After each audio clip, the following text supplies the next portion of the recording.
Here. Mr. Singh? Here. Mr. Osby? He's absent at the moment. Mr. Mitterholzer? Here. There's a quorum. Okay, thank you very much. Has anybody signed in for public comment? Mr. Chair, we have Ms. Liu. She signed in for a non-agenda item. Would you like her to go now? She can go now.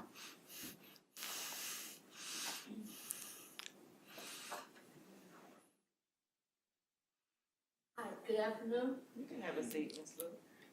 I'm already sure this is the only chance I can tolerate you guys. Oh, All right. it's up to you. Yeah, thank you. For all the fiascos we have gone through, the important thing, we accomplished lots of things in this meeting also. For the state budgeting, this and that, that's something we should be very happy and looking forward to the good result for us. But there's some other things which still exist. RTA saying you don't have enough funding, that's all right, we understand. But you have been compromised service, quality of your service a lot too.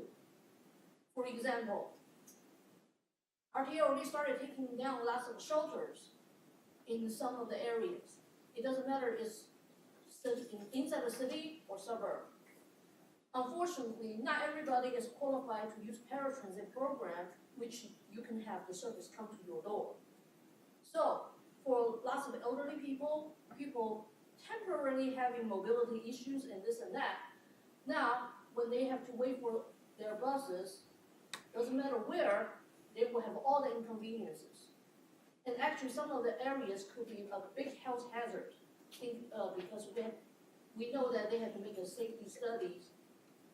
Oh, it's now, sorry. We heard you. Mm-hmm. So if you care about the safety issues when you have to make a turnaround on public square, then think about the people in their neighborhood, in the shopping areas. They have to go all the way because either you take down certain shelters, move the sign to the areas far away from the entrances. That also creates health hazards for people. Do we have a safety study for this? Sure, there's a cause and effect, but still, counties are here to support all the taxpayers, voters, and whatever people in the county. County wants to make sure everybody gets a service. That's why we have all these meetings. So RTA, please, at the same time, when you don't really have enough funding, you still have to think about all the things you changed. They actually are not good for long term. Please change them back. Thank you. Thank you very much for your testimony, and we will look into it. Thank you. Okay, the next item on the agenda is approval of the minutes from the February 14th meeting, which are in your packet. Is there a motion relative to those minutes? Is there a second? Okay. The motion is to approve the minutes for February 14th, 2017. Any further discussion? Hearing none, all those in favor say aye. Aye. Any opposed say no. The ayes have it, and the minutes from February 14th, 2017 are approved. There are no legislative matters referred to the committee, so we'll go into our discussion items, and on the first item,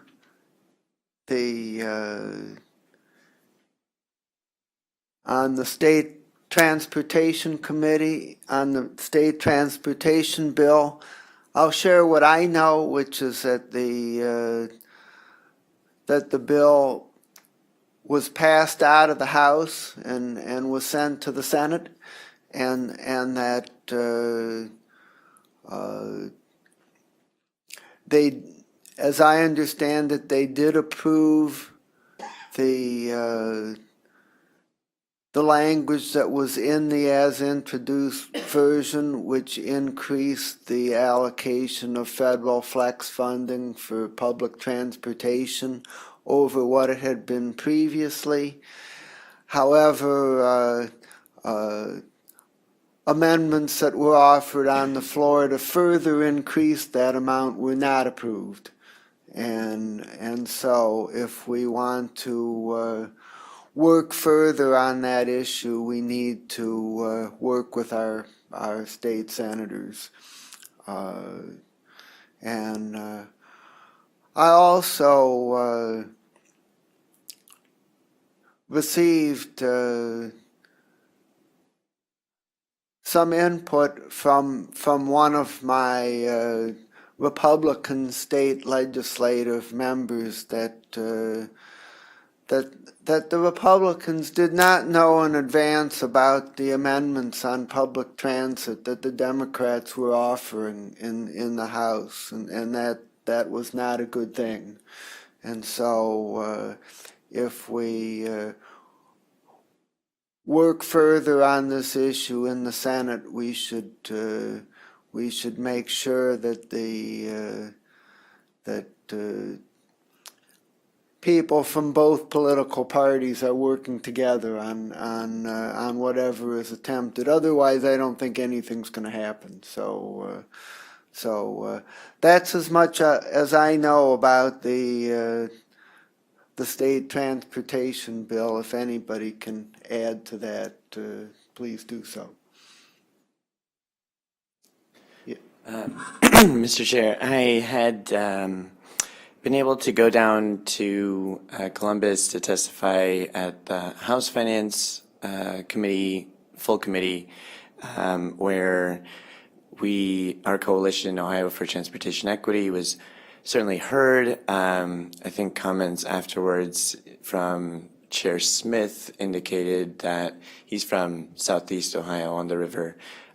He had a quote saying that additional flex funds might take funding away from highway dollars, which was a concern given that 1.2 billion of the federal flex funds, pretty much go to highway expenditures.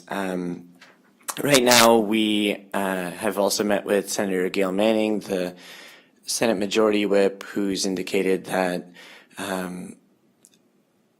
with the focus on spending for the opioid crisis, that transit is not necessarily on their radar at this point. So we're more hopeful for the Senate Transportation Committee with that Chairman LaRose, who has heard us on transit issues before, as well as Senate Republicans like Senator Dolan, who are more interested in transit funding. And the last piece was that there in the House Finance bill, there was a provision that counties could increase their vehicle licensing fees by $5.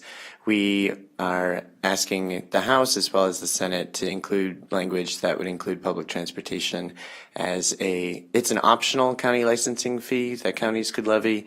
And then we're asking that if counties do exercise that option, that they be allowed to use some of those funds or as much as all of it for public transportation purposes. Thank you. Okay, well, that's an excellent report. We're going to talk later about local initiatives and the opportunity, if we could, to do that additional $5 fee and have public transit be an allowable use. If that were to occur, that would be a significant advance. So that's the update on the public transportation bill. On the state operating budget bill, that legislation is still in the House and is expected to be so for some time. I understand that State Senator Mike Skindell is advocating increasing the allocation for public transit from general revenue funds from from the current amount of a little over $7 million per year. He's proposing to increase it to $25 million per year. And he's also noted that increasing the flex fund allocation only helps so much because it's possible but very difficult to use flex fund money for operating expenses. The way that funding is constituted, it's primarily used for capital expenses, and if you're able to do the capital improvements and don't have the operating dollars to run them, well, that doesn't help very much. So it's important that we advocate for additional general revenue funding for public transit. So I'm hoping soon to get a report on what the exact schedule is on the timing on the operating budget. Ms. Cobain. I have just a clarification. The license, I'm sorry. The license fee, isn't that mandated? Is a gas, or no, I'm sorry, it's not mandated for roads and bridges? Would they have to change the charter? I can. Yes, please. As far as I know, as far as we know, the only restriction is state gas tax money Oh, can okay. only go. All right, I was maybe To getting that roadway confused. projects. Okay, thanks. Thank you. Yes. If I may, there's in the same provision, I believe it's the section 12 or Article 12, Section 5A, I believe includes some language that refers to the licensing fee. We haven't heard any pushback as of this point, but in the Constitution, it does state that other statutory purposes are allowable. So our reasoning, and we haven't heard any pushback or actually a pickup on this, but would be that as long as it's in statute that public transit is a allowable purpose for counties exercising this option, that it's not mandated by any means, that should be enough room for it to be within state constitutional requirements. Currently, the county has two license plate fee funds already in existence. The $5 license plate fee fund and the $7.50 license plate fee fund, which were each adopted by the county in response to permissive language that was passed some years ago by the legislature. Do you know whether we currently could use that money that already exists for public transit?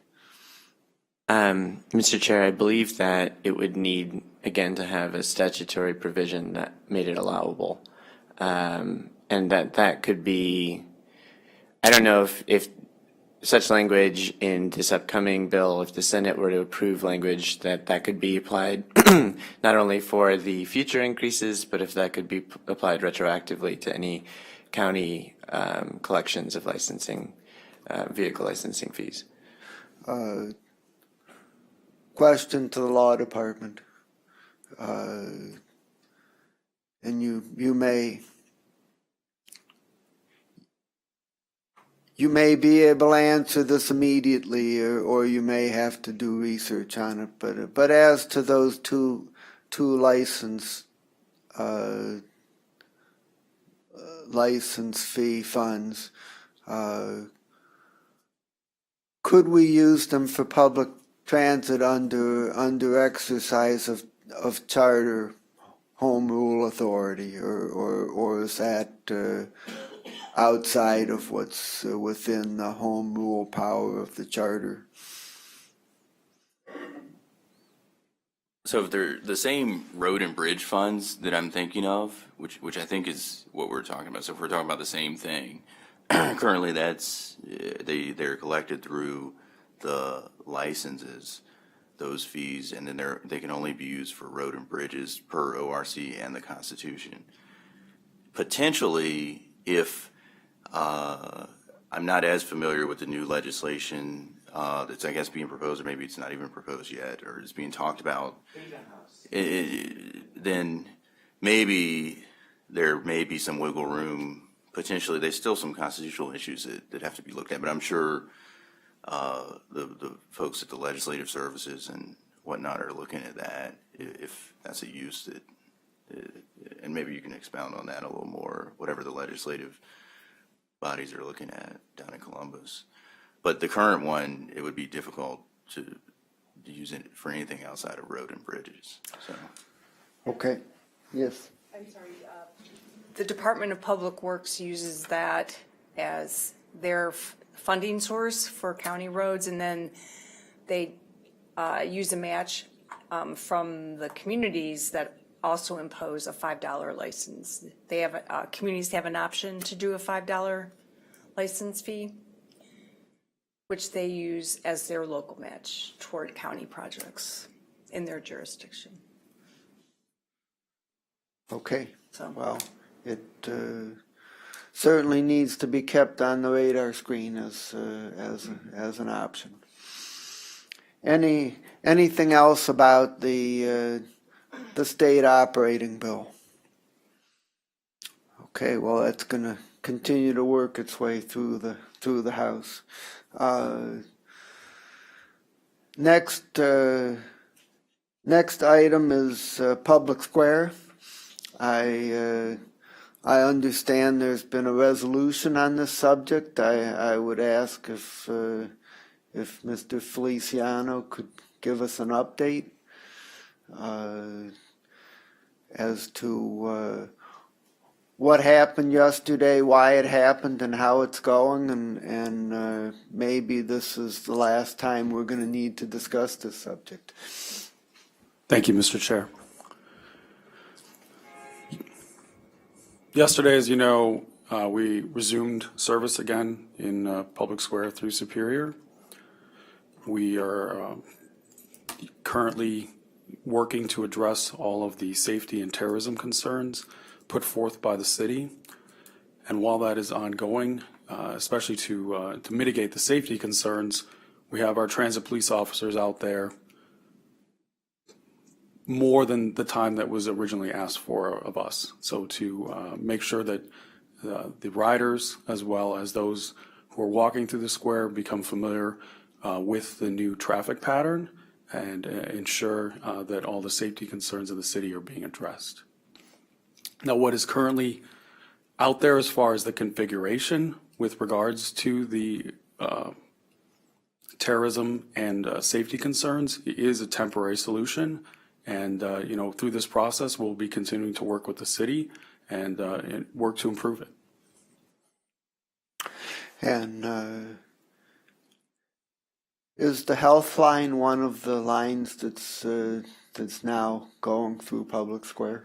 No, the health line goes around Public Square. That's not part of the configuration. Did the health line ever go through Public Square? No. It did not. So that never changed. Huh? No, there is the 55, which is also an articulated bus that you see going through the square. Mm-hmm.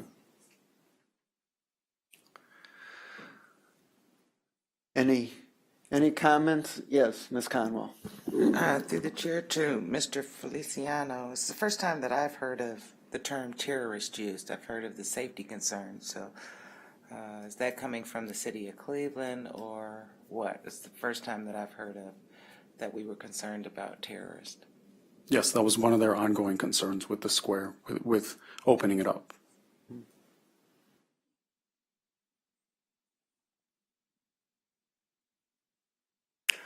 Well, I would just say that I'm just happy that a meeting of the minds took place on this issue and the RTA and the city are continuing to work together, and that nobody has to send $12 million back to the federal government, and that furthermore the city and the RTA don't have to argue with each other over who's going to send the $12 million back to the federal government. We kind of took Ms. Gallucci's advice, and the committee did not explicitly advocate for a particular solution, and did not try to say that we know more than the people who deal with it every day on a daily basis. But this is the solution that I had in mind, and I appreciate all the efforts that were made to come to a workable solution, which is admittedly still in progress, but at least people are working together. The federal government's been satisfied. We've made a start, and it's clearly progress, and so. Any other comments on Public Square? Yes. I guess to Mr. Calabrese through the chair, I had a question in terms of the bike access. Is that just a temporary prohibition, I guess? I saw it at the very end of an article, and I wasn't sure if that was just temporary or an ongoing. Thank you. And if that would start As I think another everyone knows, there were discussions for, but who's counting, approximately 209 days over would it be open or not as designed. And on the 209th day, it was decided to satisfy everyone's concerns about safety and security, that there be some configuration changes made. And literally, between a week ago last Friday and last Friday, a lot of work was done to get something at least on a temporary basis in, so that those in power felt comfortable with moving forward. Again, so on day one, which was yesterday, the city felt it would be too problematic to have the bicyclists included as well. I don't know that that is or isn't a long-term plan. Even from RTA's perspective, we said, let's start slow, let's educate the customers, let's educate our operators, and then progress and move forward. So I'm anticipating that adding the bicyclists back into the square will be something of ongoing discussion. But one of the configuration changes that were made is, instead of having 2 lanes eastbound and 2 lanes westbound in the middle of the square, the curb lane is lost right now to Jersey barriers. And the city really felt that because of that pinch point, integrating the bikes in with 954 buses might be a dangerous thing. So they're going to take their time and look at it, and we anticipate it working itself out. Okay. Thank you very much for the question. The answer is clearly that there's still possibilities, and that it remains an open question. So we'll continue to work on that. I know the bicyclists, many of them, they won't let you forget. So Okay. it'll be. Okay. Anything else on Public Square? We're certainly in a better place than where we've been. Okay. Next item is local public transit initiatives, and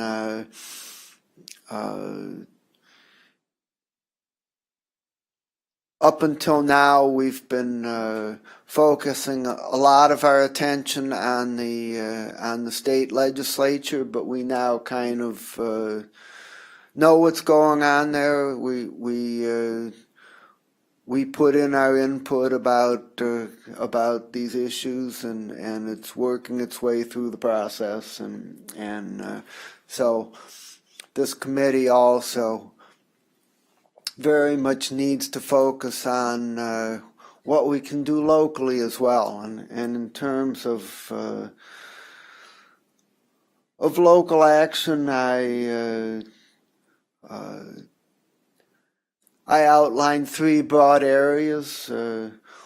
One being whether we could find any local funding, and the second one relates to improving collaboration among RTA and other organizations that are involved in transportation,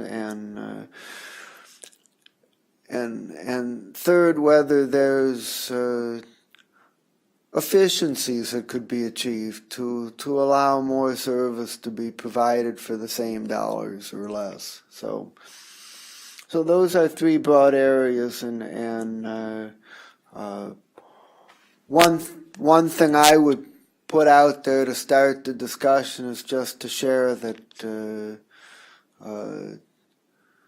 Health and Human Services Director Tom Pristo has pointed out that the county pays a lot of money for transportation to transport people with health and human services and medical needs to various appointments, and a lot of this is done through private transportation companies, and he has raised the question as to whether we might be able to do more of that through RTA, and if we did, that might whenever you have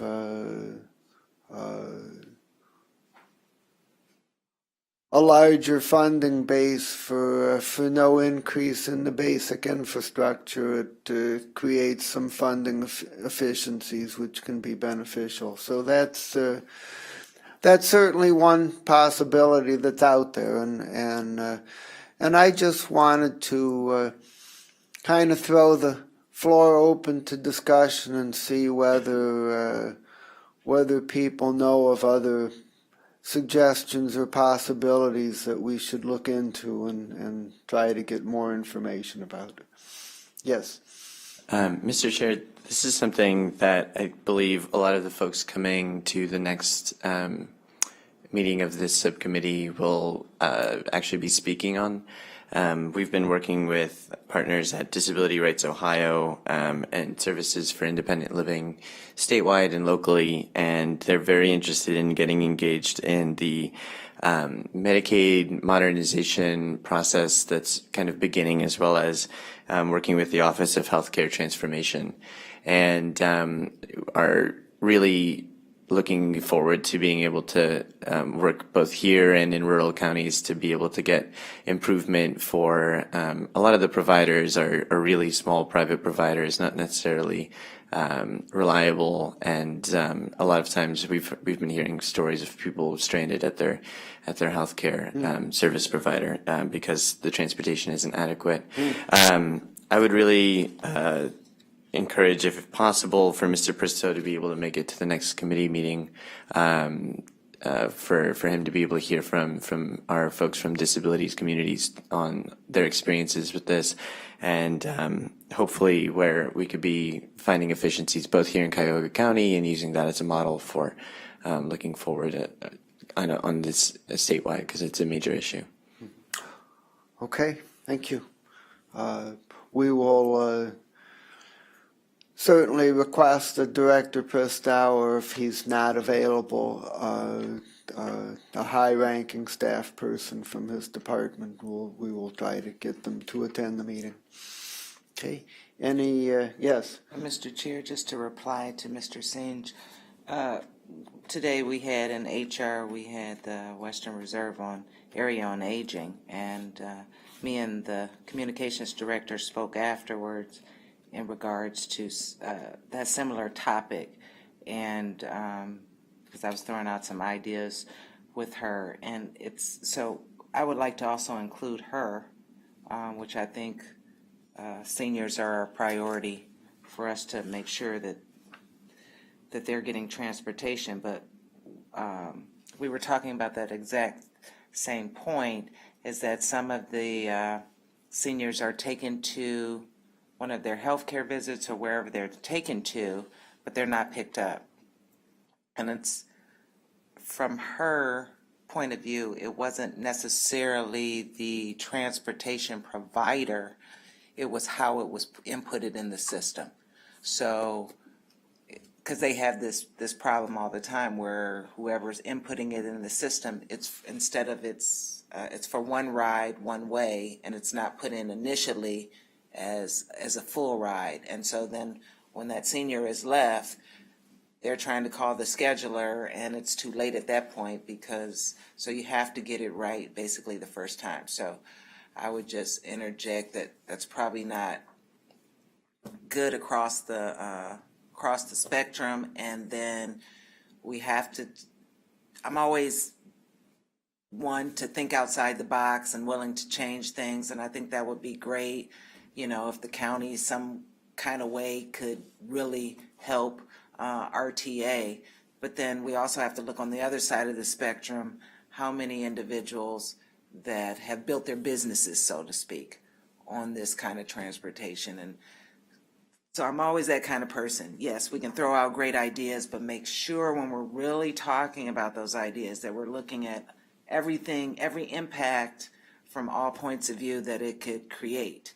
Because I know many of those residents probably live in my district, and then I would hear about it that, the county was, and I'm not saying it's not a good idea. I want to definitely go on record saying that. My key point is, let's get some more people in here to really discuss, what's going on and how we can be impactful.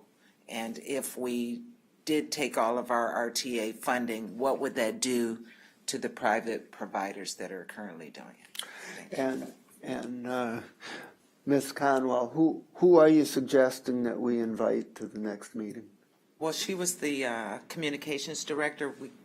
I think it was Chrissy that was the clerk this morning, so I could find out her name. She didn't have her cards with her, so I didn't get her name. I did give her mine, but Chrissy has had conversations with her, so we can get. Okay, so find out and let me know, and we'll make that happen.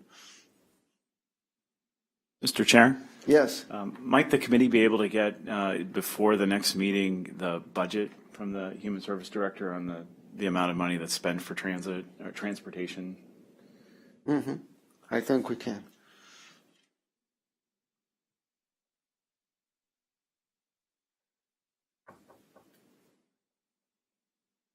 If I can make a suggestion also, the County Planning Commission, along with Joe, how long was that, 10 years ago, worked on a plan for senior transportation. And it is up and running, Senior Transportation Connection. Are you still on the board, Joe? I'm sorry. And the county has board members. Yes, the county has board members on it, the City of Cleveland, Western Reserve Area Agency on Aging. I'm not sure how many rides they're providing, but they provide rides to seniors to and from medical appointments. I'm just suggesting if we could contact Janet Siegel, who is the executive director, and she can give you, they have an operation on West 150th in the city of Cleveland on Emory. Can't remember, but they have vans, drivers. They have a call center. People call in. Communities contract with STC, and they pick up their, their residents, take them to a hairdresser. They take them to medical appointments, and it's growing by leaps and bounds. They are also serving the city, portions of the city of Cleveland, if not all, the Golden Age centers. I'm not sure How do you spell her last name? It's DZIEGEL. And how are they funded? They're funded, well, they do fundraising, they get job or NOACA, or federal funds. They are funded by private, like Mount Sinai Medical Center.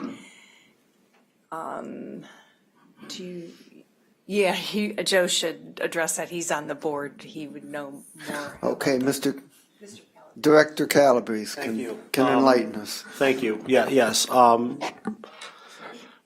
Probably, I'll say 13 or 14 years ago. Actually, I was very new at RTA, and I just started my 18th year last week when I got sorry for the kind of long story, but it's an important story. I got a call from our security guard downstairs saying and I'll use the quote, "There's a bunch of little old ladies downstairs that want to see you." And I said, of course, send them up. And they berated me for were you there? You weren't one of the old ladies. They berated me, saying, RTA does nothing specifically for senior citizens. And I talked about all the things we did for the general public and the fact that we offer rides to seniors at half price or less than half price, and the fact that we spend tens of millions of dollars to serve people with disabilities regardless of their age. And the concern was specifically for seniors. And this falls right in to the conversation you were having, that many cities and the county at that time was putting money into senior programs, and every mayor likes to have that little 2 or 3 buses, say, sponsored by Mayor Smith. And in most cases, these vehicles and this expense was very underutilized. Where a city might have a senior program, they might have 2 or 3 vans, and those vans might work 2 or 3 days a week. And again, yet these are being funded with public dollars, some federal dollars, some NOACA dollars, some county dollars. And the concept was, if we could harness and consolidate and coordinate all the money being spent on transportation for seniors, we can get a lot bigger bang for the public dollars. And it made tremendous sense. And at that time, County Commissioner Tim Hagan really took the lead on this. All the county commissioners were very involved in this, saying if we can just pool the money and have, the city of Lakewood and the city of Beechwood and the city of North Olmsted contract with this entity that then could have a full-service call center and professionally trained drivers, and we would save a lot of money or be able to provide much more service for the money that was being spent. And RTA really took it on to incubate, for lack of a better word, this corporation. A study was done. It was determined that it would be best if this was not a division of RTA, but a separate nonprofit agency that could not just use public fund, but use foundation funds to do fundraising, and there would be both other funding available to a nonprofit, and they'd be able to provide those services at a lower unit cost because they'd be outside the bureaucratic, and in many cases, bureaucratic unionized environment. So the STC was born. They just celebrated their 10th anniversary. Matter of fact, RTA subcontracts, we're one of the firms that subcontract work to them, and we're about 40% of their revenue. They're able to provide services for us in serving people with disabilities at a lower unit cost than we can. They can make money on that, and again, that helps them provide more services to more other people. So it's a great program. I think Janet would be great to talk here. The one, I'll call it disappointing but understandable thing that happened is the kind of commitment everyone knew to make this work and the best. People would have to be all in. And so if someone came to the county and said, I want money for a new van, they said, no, we've got this STC, so they're going to provide the service. That's who gets the money. It's done more effectively, and to try to get elected officials to avoid that temptation of giving away this money to people that where it wasn't being used in a coordinated, effective way. Some of that really hasn't happened to the extent that it was at least envisioned. But again, very popular, should be part of this conversation. RTA's service for people with disabilities, our cost is about $42 per ride. We have 3 different subcontractors that do work for us. At this point in time, about half of our work with people with disabilities is being done in-house. The other half is being done through these 3 subcontracts. It's being provided at about 30% less cost than we can do internally, which is significant. It allows us to provide more service to more people. And I think that's a growing area that we need to look at. We're also been very involved on a statewide basis with the whole Medicare or Medicaid transportation.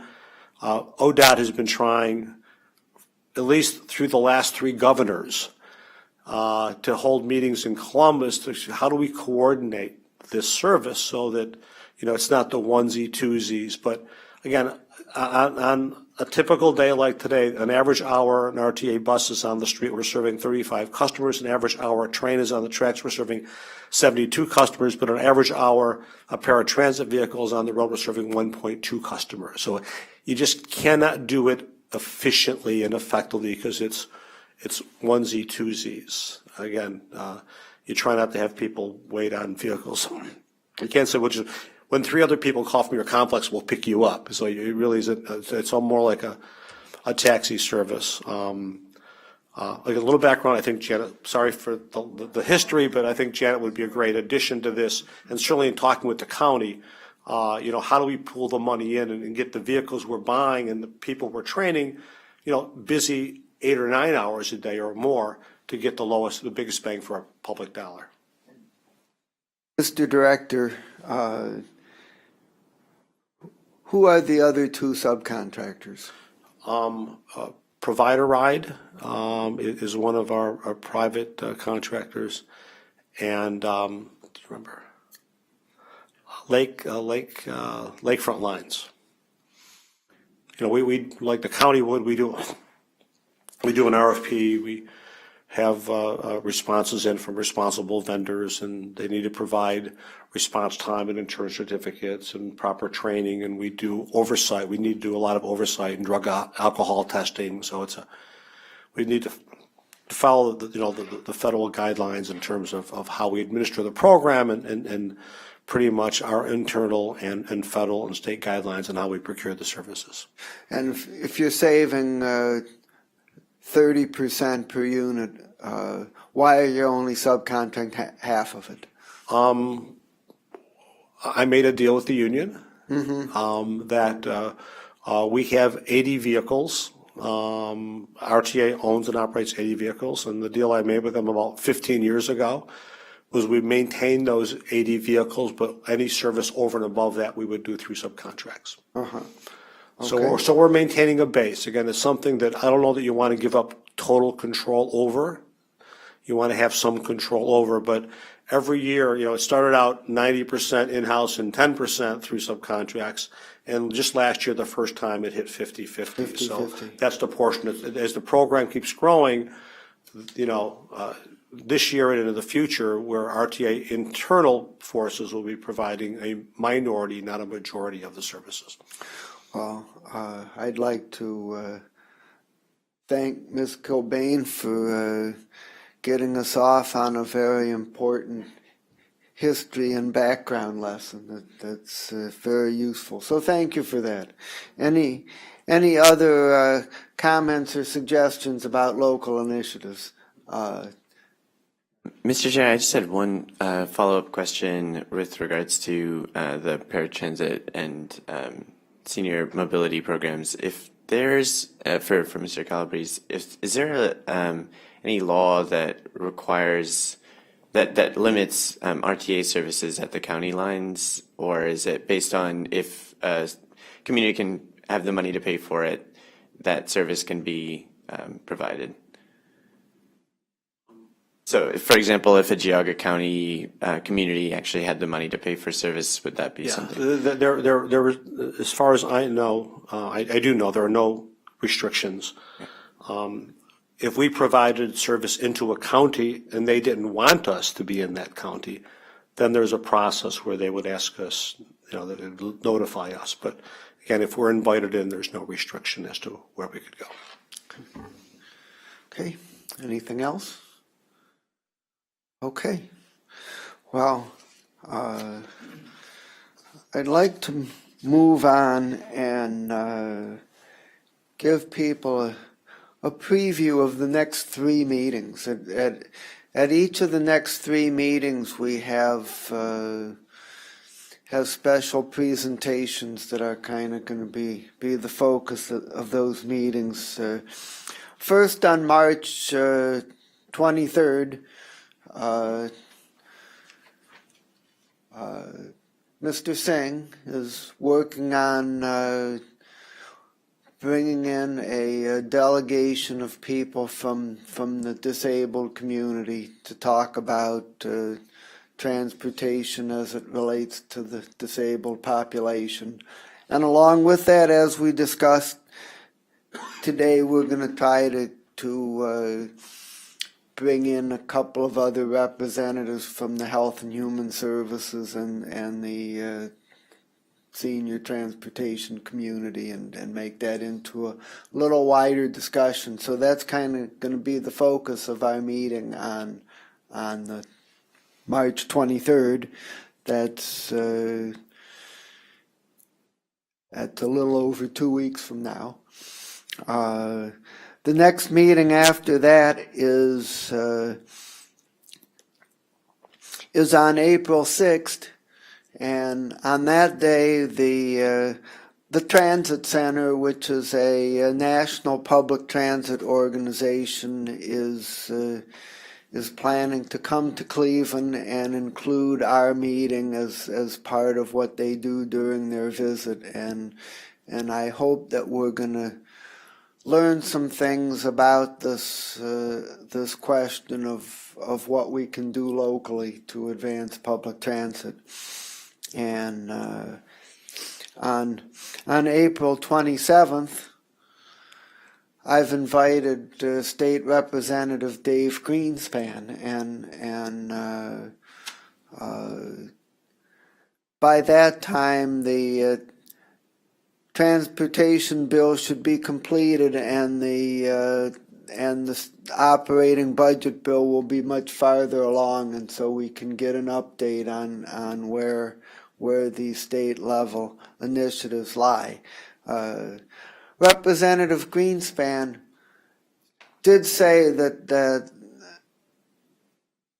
might be a time where they have to stay in Columbus for a Republican caucus, and I told him, well, if that occurs, we might have to invite a Democrat, and he said, oh no, not that. Let me check my schedule and make sure. So we're waiting to hear whether Dave Greenspan is available, and if not, we'll find another legislator. It's on a Thursday. It's not a session day, so it's normally a day when those folks don't need to be in Columbus.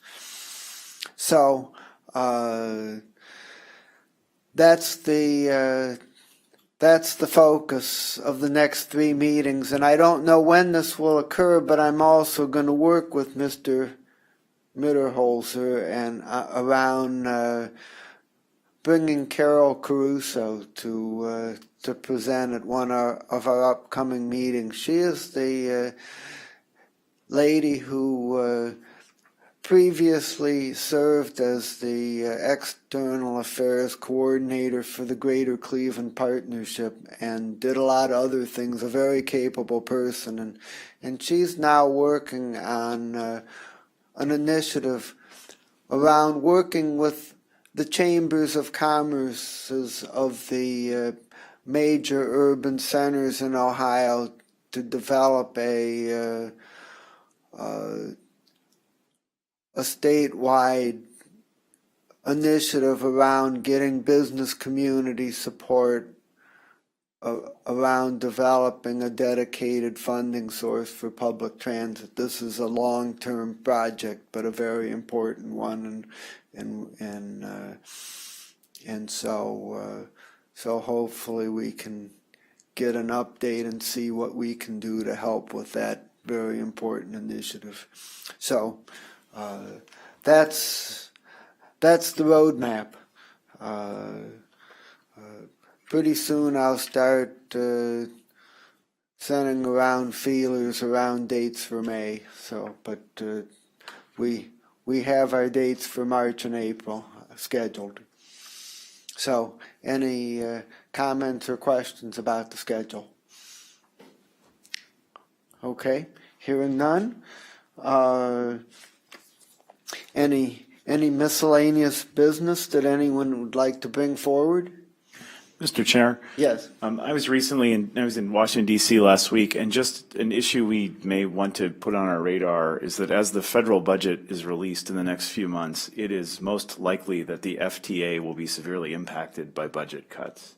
The Federal Transit Administration, that's, I'm sure, I don't know, Joe, if you're hearing that rumor, but there were quite a few of those I heard when I was in DC. All transportation enhancement dollars will certainly be under scrutiny, but in particular, transit dollars are the one that seem to be, at least by some of the advocates in DC, what they're watching out for. So the FTA is, do they deal with transportation generally or specifically public? Just transit. Transit, Just okay. transit. Okay, well, that's an important thing. Do we know when the budget is due to be submitted? It should have been submitted by now. All guesses are by the end of the month, but no one's quite sure. Okay, well, we've had the address to Congress, and typically the budget follows 2 to 4 weeks later. So I think I think you're in the right time frame, end of the month. Okay, so we'll put that on our radar screen as well to watch. We actually have spent very little time in this committee on the federal side, and that's probably a shortcoming. We need to pay attention to that as well. Okay. Anything else? Okay. Do we have anybody signed in for public comment? Close. No, Mr. Chair. No. Okay. Is there a motion to adjourn? Second? All those in favor